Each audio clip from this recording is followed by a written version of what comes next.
Hathras rape कांड में जितने मुंह उतनी बातें।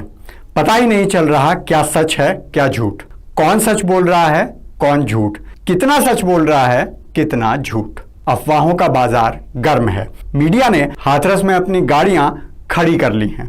पीपली लाइव फिल्म का सा माहौल बन गया है।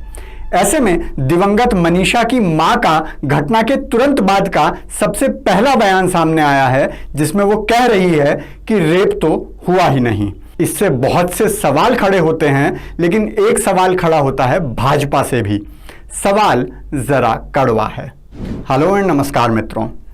हाथरस की घटना पर जिस तरह की स्तरहीन राजनीति और संवेदनहीन पत्रकारिता की जा रही है, मैंने निर्णय लिया था कि इस विषय पर अब और नहीं बोलूंगा।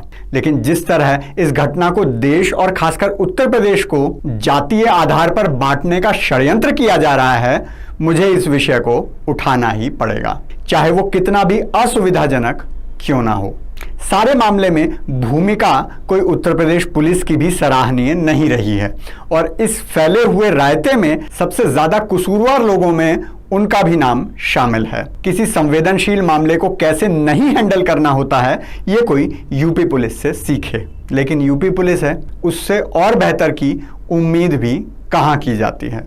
जिस एसडीएम प्रेम प्रकाश मीणा की मीडिया और पीड़ित परिवार के साथ बदसलूकी की खबरें आ रही हैं, उसको इस स्थिति में कमान देने का मुझे एक ही लॉजिक समझ आ रहा है कि वो खुद दलित समाज से है, ताकि ये खबर न चल जाए कि ऊंची जाति के अफसर दलितों का उत्पीड़न कर रहे हैं। अब देख लो, ये करता है जातिवाद देश की हालत। लेकिन छोड़ो, यहां तो चुनौती उससे भी ज्यादा गंभीर है। आज की स्थिति मुझे भीमा कोरेगांव की याद दिला रही है, और मन में कहीं ये आशंका भी है कि देश की आंतरिक सुरक्षा पर खतरा तो नहीं मंडरा रहा।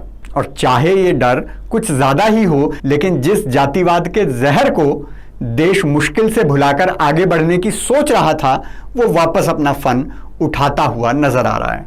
ऐसे में मीडिया का शोर और राजनीति का दखल इतना बढ़ गया है कि सच क्या है समझ ही नहीं आ रहा है। लेकिन एक वीडियो देखने को मिला जहां दिवंगत मनीषा की मां घटना के तुरंत बाद शायद हॉस्पिटल के बाहर किसी मीडियाकर्मी से बात कर रही हैं, और वो जो कह रही हैं वो सचमुच चौंकाने वाला है। आपका रामा। क्या? रामा। रामा। कौन सा गाँव? बुलाड़ी। क्या घटना हुई? है? क्या घटना हुई? कछु घटना ना आई है, जो पुरानी जैसे सुअर मर गया चले ही जाते हैं घुटन पे, तो उन सीधी बोन तो है वो जे कछु पुरानी है जे ही बस वही। आज क्या बात हुई? आज तो कछु बात ना, मतलब घास काटे रहे। अब पीछे तो कोई आ जाए बाजारा में तो हमें का मालूम पड़ रही है, जे ही बस, और कोई बात ना। तो कौन आया था बाजी में? छोरा। क्या किया फिर उसने? जे का कहते जो पीछे ही में आ गई तो वहाँ बाजारा में खेच लगे। क्या नाम था उसका? संदीप। संदीप। हाँ। गाँव का ही लड़का था? गाँव को ही है, ठाकुरों को। फिर क्या किया उसने? करो कछु ना है, नार काटी के वाले। किससे? हैं? किससे? रस्सी फस्सी तक तो काट के, मैं तो देख ना पाई, मैं तो मारा मार चुपाटी भाई। आप साफ सुन सकते हैं, जब पत्रकार ने दोबारा स्पष्ट करते हुए पूछा कि हुआ क्या, तो वो कह रही हैं कि हुआ कुछ नहीं है, इसकी गर्दन काटी है। यूपी में गर्दन को नाड़ भी कहा जाता है, जो वो वीडियो में कहती हुई सुनाई दे रही हैं। किससे काटी? रस्सी से। दोबारा सुनिए। फिर क्या किया उसने? करो कछु ना है, नार काटी के वाले। किससे? हैं? किससे? रस्सी फस्सी तक तो काट के, मैं तो देख ना पाई, मैं तो मारा मार चुपाटी भाई। आप मनीषा की आवाज भी सुन सकते हैं, जो रो रही है और बीच बीच में जवाब भी दे रही है। इस वीडियो से यह भी स्पष्ट हो जाता है कि गैंगरेप तो क्या, कोई गैंग भी नहीं था। उनसे पूछा कि कौन था, तो बताती हैं संदीप था, गांव का ही लड़का है। यानी वही अकेला था जिसने हमला किया था, कोई गैंग नहीं था। मेडिकल रिपोर्ट भी यही कहती है, मनीषा के परिवार के शुरू के बयान भी यही कहते हैं, और पुलिस की रिपोर्ट भी। लेकिन मीडिया और राजनीतिक पार्टियां इसे गैंगरेप कहती हैं, क्योंकि उन्हें ना तो किसी को सबूत देना पड़ता है और ना ही झूठ बोलने पर कोई सजा मिलती है। और मीडिया और विपक्ष से तो हम सवाल भी नहीं पूछ सकते, क्योंकि उनकी तो जवाबदेही है ही नहीं। इसलिए सब सवाल योगी जी पर दागे जा रहे हैं। लेकिन मैं सवाल पूछना चाहता हूं भाजपा से। सवाल थोड़ा कड़वा है, तो जो भाजपा के घोर प्रशंसक हैं वो चाहें तो यहां पर वीडियो देखना छोड़ सकते हैं, क्योंकि आगे के प्रश्न सुनकर आपको आपत्ति हो सकती है। 2017 विधानसभा चुनाव में जब बहुजन समाज पार्टी 400 में से 20 सीट भी नहीं जीत पाई थी, तभी से मुझे यह डर सताने लगा था कि कम से कम चुनाव से खत्म होते हुए जातिवाद को फिर से लाने के लिए कोई षड्यंत्र किया जा सकता है, और योगी जी मुख्यमंत्री बनने पर तो और ज्यादा। जिस तरह से योगी राज में बदमाशों और माफियाओं की गाड़ी पलट रही हैं, योगी जी ने प्रदेश ही नहीं देश भर में अपने बहुत से दुश्मन पैदा कर लिए हैं, और केवल विपक्षी पार्टियों में ही नहीं, अपनी पार्टी में भी। मुझे कोई खास आश्चर्य नहीं होगा कि भाजपा के कुछ अपने लोग योगी सरकार को बदनाम करने के इस षड्यंत्र को हवा दे रहे हों। क्या ये वीडियो जो मुझे मिल गया भाजपा की आईटी सेल को नहीं मिला होगा, भाजपा के नेताओं को नहीं मिला होगा?